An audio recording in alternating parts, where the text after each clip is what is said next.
With today's technology, signing up for a subscription these days is as easy as it's ever been. Whether it's a gym membership, streaming platform, or a meal plan, a click of a button can mean years of monthly payments. But when it comes to canceling that subscription, well, that can be an entirely different story. So our Queen City News Chief Business Correspondent Taylor Young joins us now. And Taylor, we're seeing changes on this on the federal level that could impact these. Yeah, I mean, this rule change would be huge. So this all stems from a massive amount of complaints to the FTC. I mean, we're talking 16,000 people saying that for some companies, it's so difficult to unsubscribe from a subscription, or it's nearly impossible to. So this week, the FTC announced a click to cancel rule. This would require businesses to provide a way for consumers to cancel their subscriptions in the same easy way that they were able to sign up for. So this could mean by opting out online, in person, or even over the phone. Now, the ruling also targets sellers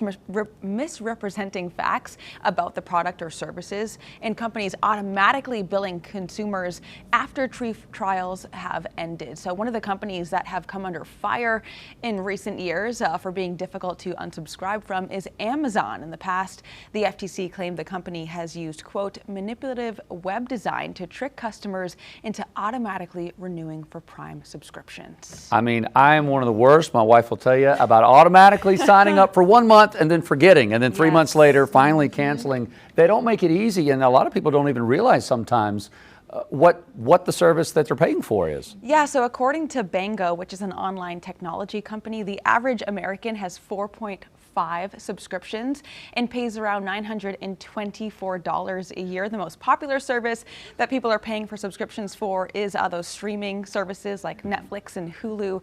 But yeah, you know, as you mentioned, everything these days has a subscription. I know apps are a big one. They're, you download the app, you pay maybe $5-10 a month tops. It's not a lot, so you kind of forget about paying for it. But when I read this ruling, one of the first things that came to my mind was a certain gym. I'm not going to name it.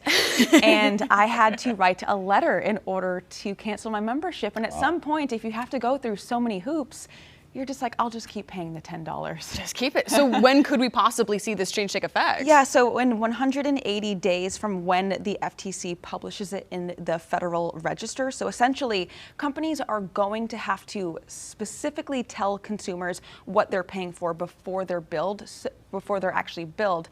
So make sure you're reading through the fine print, because when we see changes like this, a lot of it does go there. That way companies can say that they are covering their bases. So make sure you read the fine print, because that's where a lot of this will all be hidden. The fine print that we definitely all read. Every word. Even in like an email subscription, sometimes to a newsletter or something that you don't want, you have to go all the way to the bottom, and it's usually like in a light gray font that's so hard to see where it says unsubscribe. You have to work so hard to get out of these things, and of course that's how they make their money. So, all right, thank you very much, Taylor.